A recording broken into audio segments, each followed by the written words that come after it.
never had 6 inches accumulate in Florida based on the information that we had. So that's something that would be very, very noteworthy. Ice is expected in North Florida, particularly in the northeastern part of Florida. Extreme cold warning has been issued across the far western panhandle for wind chill values as low as 5 degrees, being possible. Cold weather advisories extend throughout North Florida for dangerously cold wind chills overnight Tuesday and into Wednesday morning. Winter storm warnings have been issued for the western Florida panhandle, with additional extensions eastward along the I-10 corridor in Duval County. Snowfall totals, as I mentioned, forecast between 2 to 4 inches, and we could break the Florida record. The weather is, of course, forecast to continue to worsen throughout the afternoon. Roads will ice before this time as the weather continues to cool, and so driving is one of the biggest hazards of cold weather. And I'll say a little bit more about that, but that's something that's really, really critical as we weather the next day and a half, 2 days. All non-essential state workers in the impacted areas are dismissed at 1 o'clock today. There are some state offices and counties in western Florida that have already closed or will be closing sooner. As of now, state offices in impacted areas will be closed tomorrow, Wednesday, January 22nd.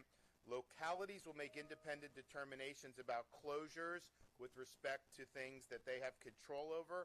So please listen to your local officials and your local emergency announcements. I don't have to tell anybody that we're not necessarily used to walking in a winter wonderland here in Florida. This is atypical weather for our region. Even northern Florida, which is traditionally cooler than southern Florida at this time of year, we are not used to seeing significant snow accumulation. Now, our infrastructure is designed differently than states that are used to this. I mean, if this were South Dakota, they would just shrug their shoulders. We are designed a little bit differently. Now, the state has done a lot to prepare, but I would say that you have the opportunity to just recognize that the road conditions, driving in icy conditions, can be very, very hazardous. And that's true anyways, but you also have Florida drivers, which, look, North Florida may not be the level of South Florida in terms of the driving, but when you are in these icy conditions, there's a lot that can go wrong. And if people have never driven in that before, it is just different driving in that. So we're advocating for people to stay off the roads if at all possible as these conditions continue to deteriorate. When we've had these freezes in the past, we have had some significant mishaps. I know 2012, 2018, that was before I was here, but there were some serious mishaps. Now, we have signed an executive order ahead of this anticipated weather. We are at a level 2 here at the State Emergency Operations Center. We're going to continue to work. Now, the Florida Department of Transportation has identified priority routes along I-10 and I-75 in North Florida. They've reviewed them for possible concerns like leaning trees, low electric lines. These are going to be priority corridors for pre-treatment and de-icing if necessary. FDOT did begin the pre-treatment of state-owned bridges, so over 600 bridges in the affected region, for ice on Monday, and they have sprayed them for ice. They continue to renew the spray throughout the day between the rain events. Over 250 Florida Department of Transportation team members and nearly 200 pieces of heavy equipment stand ready to support with pre-stage items including de-icing chemicals, 11 snowplows, believe it or not, in the state of Florida. We're mobilizing snowplows.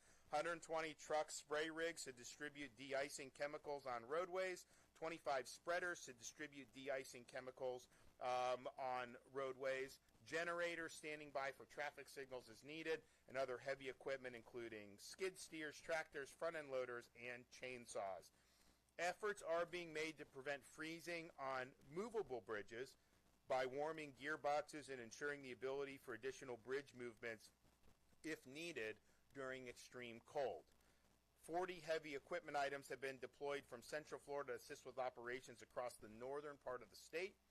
FDOT is working with Alabama and Georgia Department of Transportation to coordinate de-icing of shared bridges, particularly at state lines, to ensure safety and functionality. Rest areas and welcome center facilities have implemented winter weather plans and appropriate protocols to make sure those facilities remain functional. Way stations have increased staffing levels to ensure operations remain functional on our roads for commercial travel for as long as possible. FDOT Rangers have expanded overnight patrol service with a flexible approach to repositioning teams based on need across North Florida. Now, as of right now, all airports are open and operational. However, each airline determines cancellations for the flights that they are doing, and there have been cancellations that have already been issued, and we anticipate there likely will be more cancellations. And so if you're planning to fly into North Florida or fly out of over the next day, that could be something that the airlines will cancel. So just stay tuned on that, but anticipate that could happen. Several school districts across the Panhandle and Big Bend have also announced school closures in anticipation of dangerous weather conditions. For more information on school closures, go to fldOE.org/storminfo. Some counties are opening cold weather shelters. Now, it's possible you can have interruption in power. People should know that that's a possibility. I think Kevin will say a little bit more about it. We don't anticipate there being massive power outages on like a hurricane scale. I mean, we had 4.2 million without power at one point, cumulative from Milton. This would likely be a little bit more localized, but when you have freezing temperatures, you have problems with lines. Obviously, if the transmission is interrupted, you could have an interruption in service. So people should just be prepared for that. If you want to see if your county has a cold weather shelter open, go to floridadisaster.org/counties for updated information. Now, as for preparing yourself in your home, we are encouraging residents follow the 5 Ps of cold weather safety. These are not things most people in this state are probably familiar with, especially if you've never lived up north before. One is protect people. You wear multiple layers of clothing to keep warm. Hats, gloves, scarves, thermal socks. Just assume that you may have an interruption of heat. If you don't have heat, then obviously that's going to be even more significant. Protect pets. If you are cold, they are cold. Bring your pets inside during cold weather or ensure they have proper shelter and warm bedding if kept outdoors. Protect pipes. Insulate water pipes in unheated areas and let faucets drip slightly to prevent freezing during cold spells. Protect plants. Bring your favorite plants indoors or cover them up with sheets or blankets so they don't freeze. Practice fire safety. Use space heaters safely. Don't use fuel-burning devices such as grills indoors. Now, I mentioned that we could have power outages. Resources are available. We're in contact with the utilities, both the investor-owned utilities as well as the co-ops. People are ready. If there is a need for more, we'll be able to facilitate that aid. I mean, similar to what we do during a hurricane, not the same pre-staging in terms of the massive numbers because we do anticipate it to be localized, but there are additional resources available if they need to mitigate power outages. So I would stress again, if you're in North Florida, you're to see throughout today, we anticipate tomorrow whatever comes down is likely going to stick and stay throughout the day because we don't anticipate the temperatures getting warm enough to melt whatever is left behind. So you're likely looking at on Wednesday a snowy or icy day. Now, Jared Perdue and FDOT, they are going to be working on all state roads, bridges, and the 2 interstates. And they have salt, they have plows, they're going to work to get those roads open as soon as possible or safe as soon as possible. Your local roads is really going to be dependent on what your county does or what your city does. So you need to listen to what they're doing. If they're not doing anything to clear it or mitigate it, then that's another reason to stay off of those local roads. And so for the rest of the day today and throughout tomorrow, it's not advised to go out and be on these roadways. We've got a lot of assets standing by for the state portion of this, and they will deploy those, and they would do a good job. But you are going to have a period of time where there's going to be hazards. So avoid any mishaps on the road. And I can tell you, as somebody that was born and raised in this state, that had never seen snow in this state. When you're in that environment and you're driving, if you're used to driving in Florida, it is different. When you do the brakes, there's all these things. You can skid, you can slide. So just be very, very careful. And if you don't need to be out, just stay indoors and let it all. And it'll get taken care of. It's gonna get a little bit warmer. I mean, it's still gonna be pretty cold, but it'll be warm enough eventually for all this stuff to melt away. So stay informed. Monitor weather alerts for cold weather warnings. You can follow Florida's State Emergency Management Response Team. Twitter is at FLSERT. We also have, of course, FloridaDisaster.org. I want to thank the folks on our team, Jared Perdue, Kevin Guthrie, other folks who, when we saw that this was coming, whenever they started having the news of it a week or two ago, said, all right, what's the deal? What do we have for salt? What do we have for this, all this? And you've seen a lot of resources mobilized. So I thank them for doing that. This is not typically the type of disaster or emergency situation that we're used to responding to. But because of that, we're taking it seriously. And as I said, if this were South Dakota or Minnesota, this is probably something that they're just used to all the time. Not something that we're used to having in the state of Florida. So we're taking appropriate precautions. Kevin? Thank you, Governor. Picking up where the governor just left off, emergency management agencies were there to prepare. And as the governor said, over the last 10 days, we have been preparing. We're now in response phase, and that is getting resources out, deployed where they need to be, getting there ahead of this event arriving.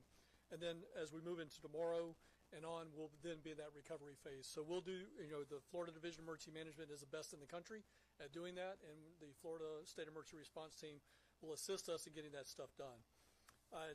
Again, thank you, Governor, for your leadership and your constant dedication to helping support me get the team ready.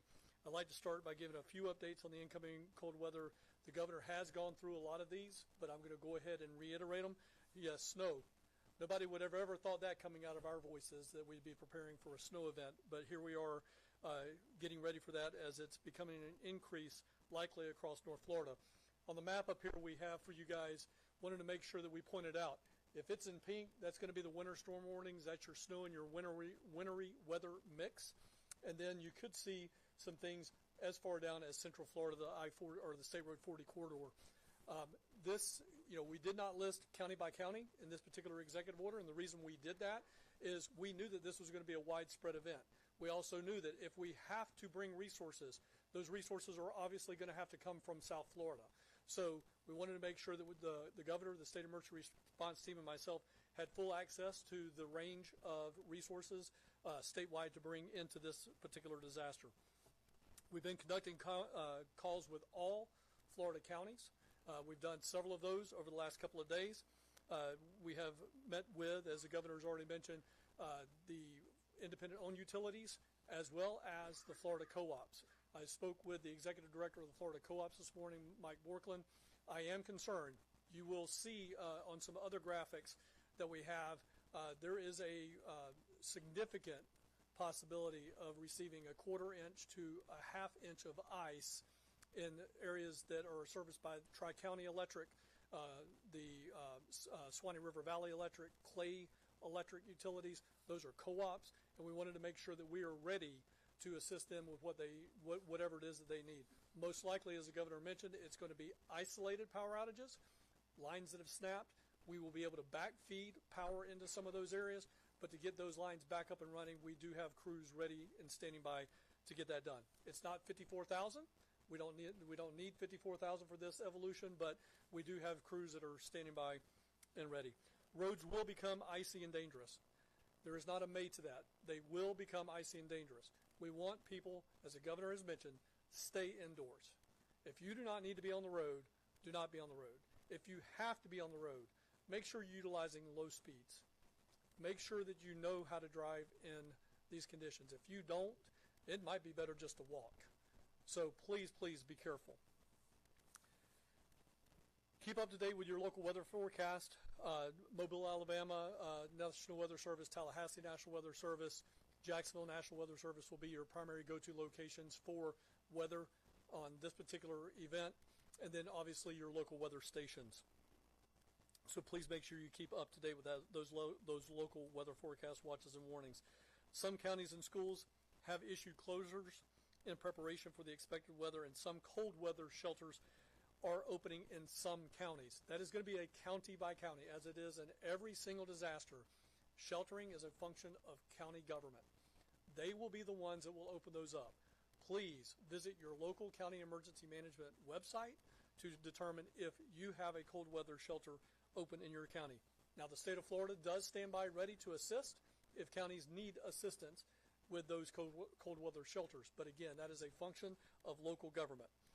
Be sure to visit floridadisaster.org/counties for county-specific information if you need that website. We have that listed on our website.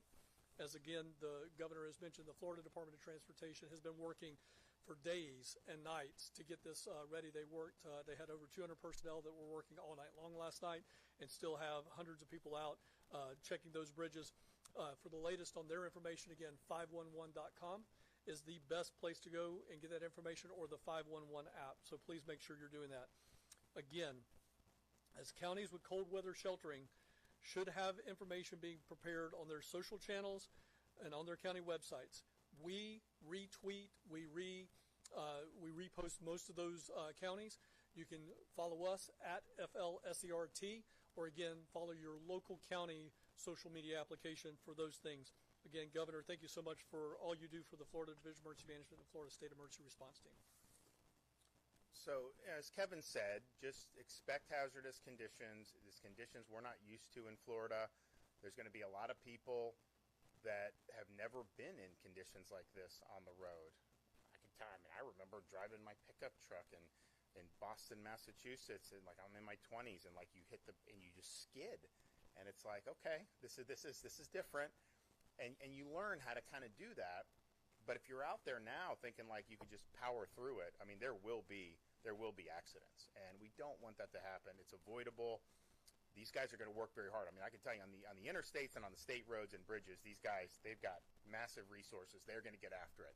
We're not just going to sit here and want things to close. I mean, some of these roads may be closed. I mean, you have to listen. FDOT will put out things. Local officials may put out things. Some of that stuff could happen. But let's just be smart and be safe. On the other hand, this is something, like I think about like my kids, this is something they'll remember 40 years from now. Like I was there when we got 5 inches of snow in northern Florida. And so it could be something that people go, they're safe, and then they have a memory about it. So it's possible. And if we set a record, people always remember winter of 2025, Florida hit 5 inches, or whatever the possibility is. It's not going to be sustained 5 or 6 inches, but it could hit that in certain areas. So that could be something that you look back fondly on, but only if you're making smart decisions and not pushing the envelope on the road. So thank you. People should be off the road. Excuse me? Talk about the infrastructure challenges that you guys are facing. Well, just as I mentioned, when we build infrastructure in Florida, it would be foolish for us to build it around snowstorms. This is not what we have. So our infrastructure is just geared differently than if we were in the Great Lakes region, let's say. That's fine. However, we've mobilized snowplows. We have salts for the roads. We can use some of our other heavy equipment in order to be able to clear the roads. And so this is something, we've been discussing this now for many days. This is something that you have seen a mobilization. We tend to work quick in Florida, and so we are putting a lot of resources to bear to make sure that these roads are safe as possible. Has the state been helping the localities in trying to get some of this infrastructure? Like, I don't know if Tallahassee has plows or salts or whatever, using beach juice. So, we learned a lot from the last set of snow events. We've learned a lot all the way going back to, I think it was 1989, when there was something that hit Jacksonville. We have been building capability and capacity over the last 2-3 decades. More recently, I think it was Jared Perdue was saying either 2014 or 2018 when we had to shut down the bridges over the Apalachicola and Chattahoochee rivers. We have taken steps this time to prevent that from happening. Not saying that we're not going to have temporary closures, but we are doing everything we can, and we have built that capability and capacity so that we have more snowplows. We did not have that back then. We did not have the pre-treat solution that we have on the roadways now. So we have learned a lot from that last situation, and we're ready to respond to that. Do I think we're ever going to get to a situation in Florida where we have hundreds of snowplows and all kind of de-icing equipment and things like that? No, I just don't necessarily think that that's a good investment in our infrastructure, because we only deal with this once every so often. And when we do, just like it's going to be this situation, we're talking about 20 to 24 hours. So I think with taxpayer dollars, it's much smarter to have a more thought out, smart, effective response. For example, we're pre-staging a strike team of rescue units on the other side of the Apalachicola River so that we can help beef up that ambulance response time if those fiscally constrained counties west of the Apalachicola River need them. We're doing things like that make smart investments as we respond to this particular incident. Just keep in mind that whatever your locality has or doesn't have, I mean, those roads, we may have the state roads and the interstates cleared quicker. It's possible, right? I don't know. We're not necessarily micromanaging everything they're doing to clear their roads, but just know that those roads could be hazardous, maybe even starting now in Pensacola area, but certainly throughout this afternoon. And then tomorrow, you are just going to have accumulation. There's going to be ice. There's going to be snow. We don't think it's going to be warm enough for that to really melt. So that'll be there. Now, our guys for FDOT are going to focus on the state bridges and state roads and the two major interstate thoroughfares. But be very cautious when you're going on some of these local roads, because you don't know if they may not have been treated at all. They may not have done any plowing. They may not have done any salting. And yes, it's not like they should be stocking up on. I mean, your municipality or a county, you have limited budgets. You got to make decisions. For them to be stockpiling snow plows for a once-in-a-decade type thing, that's not the smartest thing to do. So it's not a failing at all on there. But it just may be the case that over the next 24 hours, that some of those roads, may continue to have accumulation in excess of what some of the state is. Any advice when people should plan to be off the roads? Kevin, you want to? Yeah. So the timing is going to vary, and I wish I had the slide up here in front of me right now to show you. But it obviously, as the governor just mentioned, we know that we have snow on the ground in Mobile, Alabama. That is happening. That's going to continue to work its way into the state. Most likely, as we're talking right now, we've probably got snow starting to fall in Pensacola, Escambia County. So it's going to progress all the way across the state. Much like when we have a hurricane, there's going to be front with this, and we will make decisions based on that. Again, we make decisions. We make the decisions on the government office closures for the state of Florida, but local counties will make those decisions on when they want people to stop driving in their areas based on that arrival of that wintry precipitation mix. So for this general area, National Weather Service Tallahassee is calling for somewhere between probably 3 and 5 tonight. So that's why the decision was made here in Tallahassee, for us to let individuals that are in state government go home at 1 o'clock today and get those people home, off the road, and safe. Then, as the situation gets better, what we're telling our staff, again, State Emergency Response Team will be here with personnel throughout this event. But as our staff feels safe to get back to the EOC based on conditions that they're synthesizing in real time, and I know this was mentioned yesterday. I'm going to go off topic here for just a second, Governor. I know yesterday the president said something about using common sense. Well, we want people to use common sense about getting back to work. So we're going to ask for people to use their own common sense about if there's no ice on the road and conditions are safe to do so, then by all means, get back here to the EOC or get back here to your jobs. We're going to give our employees, we're going to give people that ability to use that common sense. So that's what we're asking people to do, but it'll be phased in. You will not see protective actions like you're seeing at 1 o'clock today at 1 o'clock in Jacksonville, Florida. That'll be probably later this afternoon to the early evening. For Kevin Guthrie, actually, have you spoken to President Trump or his team about leading FEMA? Well, I mean, look, if you're going to do, FEMA needs a lot of work. But if you're talking about emergency response, where would you go? You would come here to Kevin because, he's done it better than anyone. And so I don't know what they're going to do. But clearly we have a body of work here where major debilitating disasters are handled in ways that a lot of people didn't think were possible, even 10 years ago, and compare us with some other states on how some of this is done. And so Kevin has done very well on that. And I'm sure they'll make a decision shortly, but I don't think you could ask for anyone better. Now, I told them, I was like, I don't really want to lose you, but I want people to go on to do bigger, better things, and so that's totally good, and I'm very supportive of that. But just understand, if you get there, we are going to be hectoring you for change. We do not want to run the same playbook we've been running. Block grant us money, let us run with it. And I don't think anyone would appreciate that approach more than Kevin, because he's been here at the state level managing this stuff. Rowers, I know this is predominantly North Florida, but obviously there's still some concern out there for anybody who's in the sort of north central region. Well, it's interesting because there's more citrus north than there was 10 years ago, so they're going to probably get. I think in kind of the central part of the state. I mean, I spoke with some of the folks down in Hillsborough County and like Plant City about that. I mean, they think it's probably going to be okay. They have a very good harvest this year. I mean, I'm going to the Strawberry Festival again. I think it's going to be really, really good. Now's the time to buy those strawberries. I mean, I think you're going to see some good stuff. So they're all just kind of bracing, but some of those folks in that region are still reeling from Milton to a certain extent. The strawberry guys are doing well. They've got great crop. But I mean, that whacked a lot of people. So that's that. But I do think it's probably Central Florida. I don't think it's going to be sustained cold enough from what they're telling me to do interruptions. Things north, you can see difference. Is that you think that's accurate? Yeah. Have you spoken to the Speaker or Senate President about special session now that the President's executive orders are out? I anticipate doing that. I was up at the inauguration yesterday. We got back last night. We've been really working this issue now, and we're going to see it through. Obviously, I don't know if those guys are in town. They were scheduled to be, but because of the weather, so we are going to do. But clearly, I mean, man, if you look at those executive orders, I mean, there's a lot of really good ones, but the immigration, this is really, really strong.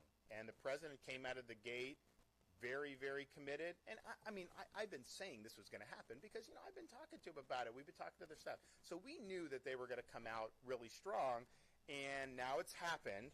President mentioned in his speech that, the states need to be on board here.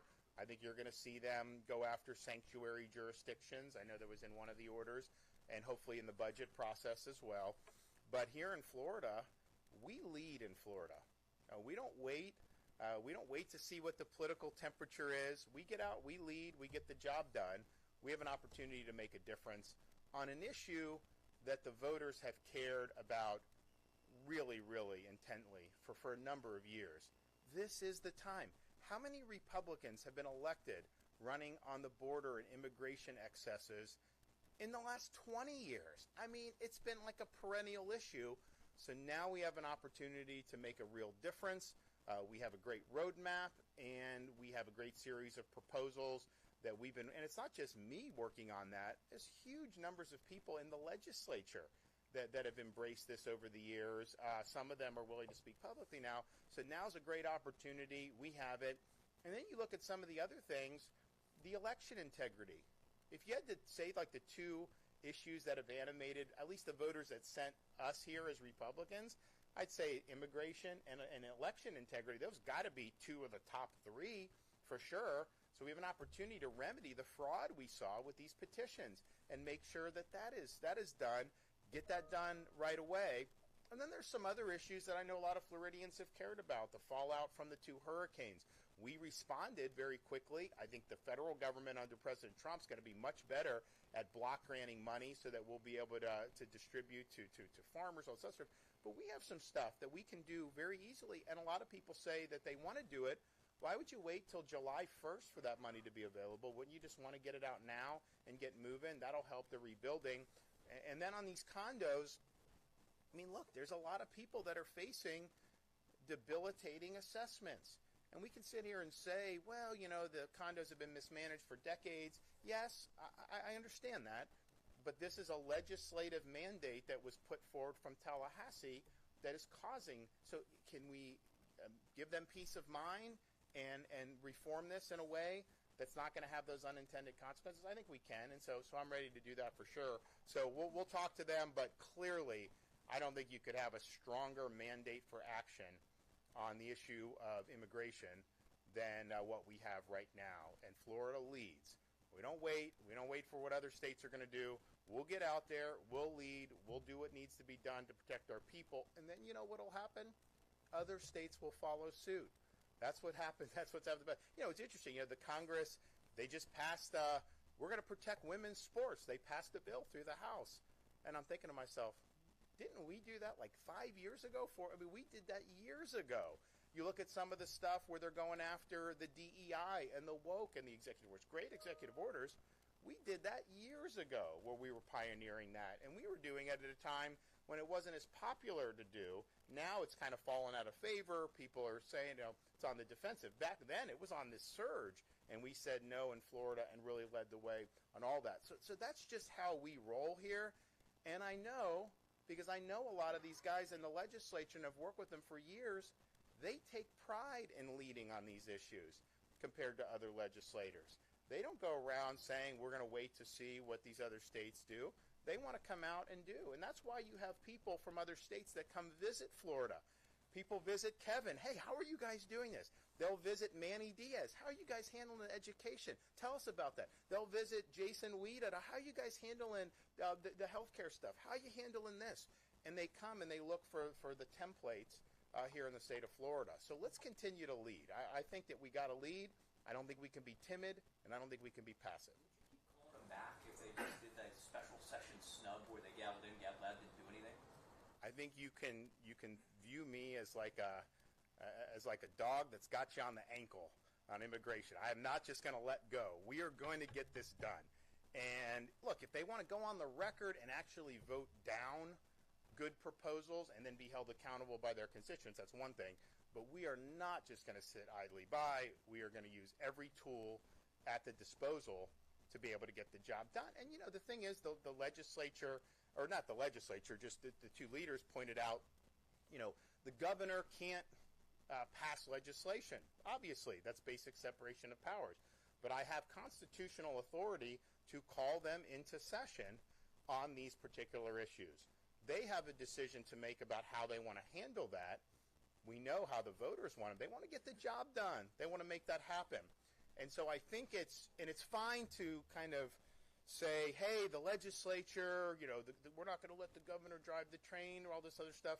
The problem, though, they have is they don't have a political mandate for that. They ran for election. How many people won a Republican primary in the last 6 years saying they were going to oppose the governor on the agenda? Zero did that. I can tell you because they asked for my picture to be in their literature. So they ran saying, we're going to support the governor's agenda. That's just the reality. So I have a responsibility to lead on these issues. I can't just sit idly by. The voters expect me to lead on these issues. And it's always easier in politics to just say, hey, I'm for it, but the legislature's got to do it. If they don't do it, throw up your hands. We don't take that. We want to get the job done. So now's the time to act. I think that, and I don't, me, I don't really cite polls or really care about the up and down, but you see this poll that came out, 85% of Florida Republicans want action on immigration now. 9% were unsure, and I think it was only like 5% or 6% said, it can wait. So that is a huge, huge mandate to be able to get the job done. And it's not just like we're pulling this issue out of our hat. This is the central issue that has animated our voters for 4 years under Biden. President Trump coming in, as great as the executive orders were, the fact of the matter is this is like a hanging curveball with how bad Biden's done. I mean, of course you have to remedy this stuff. No one has thought that you could possibly sustain policy as bad as Biden did on the border, but yet that's what he did. So now's the time to act. I'm confident we're going to be able to get the job done. I know there's a bunch of different issues, but I would say in terms of the level of ripeness, I would say the immigration and the election integrity and petition security, that those are ripe. Those need to be tackled immediately. And we'll use all the authority that we have under the Florida Constitution to ensure we're doing the people's work. Thanks. Attorney General appointment, any timeline? My Attorney General appointment will be done when I'm confident we've gotten all the stuff we got floating around here done and on the right track, and then we'll go ahead and pull the trigger on that.